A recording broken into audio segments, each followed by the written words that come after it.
American businesses have added more than 6.1 million jobs. Well over 500,000 of those jobs have been created in manufacturing alone. And when I look back on the last 4 years, I'm so proud to have worked alongside this president in all that we have accomplished. But the president and I recognize that Latinos across this country are still hurting from the effects of the Great Recession. Many are still struggling to carry their families through these very challenging times.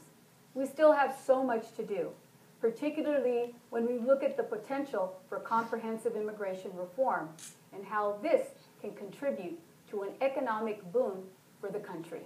So I want to talk about our agenda to make the State of the Union even stronger for Latinos across America. First, by building a stronger middle class where we prioritize education from preschool through K-12 and higher education. We must ensure that Latinos receive the best advanced training in manufacturing, high-tech, healthcare, and green renewable energy. We must demand focused attention on STEM jobs of the future, beginning with support for affordable education at the community college and four-year universities. If we neglect these investments, then we will shortchange Latinos from achieving their full potential as competitors in this global economy. Especially when you think about that in just a few years, Latinos will represent well over 20% of the U.S. labor force. We therefore must focus our attention on equipping our Latino youth with meaningful tools for success in an ever-changing workforce. We still have hurdles to overcome, like curtailing the high dropout rate amongst Latino youth.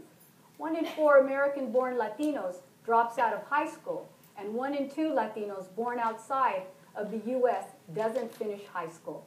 And as a result, statistics show that those Latinos with high dropout rates suffer from longer periods of high unemployment, while those with advanced degrees have lower rates of unemployment and find employment much quicker. That's why the president continues to call for more financial aid in the form of Pell Grants and guaranteed student loans to ease the burden of the high cost of education, especially for low-income and first-generation Latinos. We must reach even further to make sure that Latinos are prepared today for the jobs of tomorrow. And it begins by supporting career academies in our high schools so students can earn credentials in technical fields while also duly enrolling at community colleges.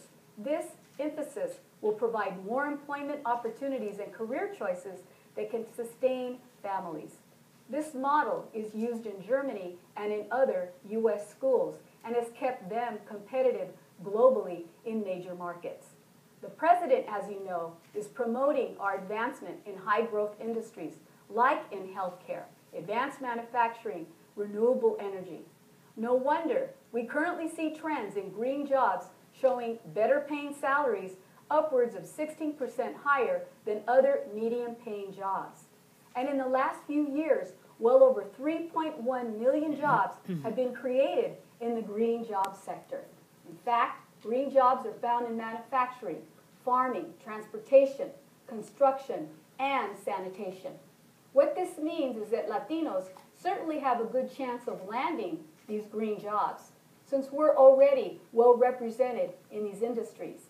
The caveat, however, is that we need Latinos to receive industry-recognized credentials, and those can be obtained in vocational technical schools and community colleges. And for those seeking four-year degrees in these industries, the employment outlook is even greater. In my opinion, this is how we reinvigorate the middle class and create opportunities for Latinos in our economy. The president has said, time over time, that if you work hard and you play by the rules, that you should have an opportunity to succeed and provide for your well-being. That is why I believe it's important to emphasize worker safety and protections in the workplace.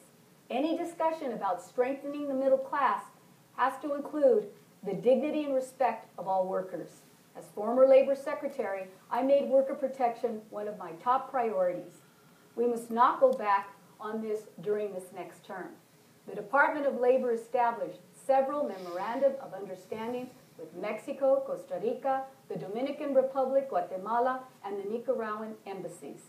The sole purpose was to advance the protection of our Latino brothers and sisters who work in low-paying and difficult sectors like construction, agriculture, and hotel and restaurant industries.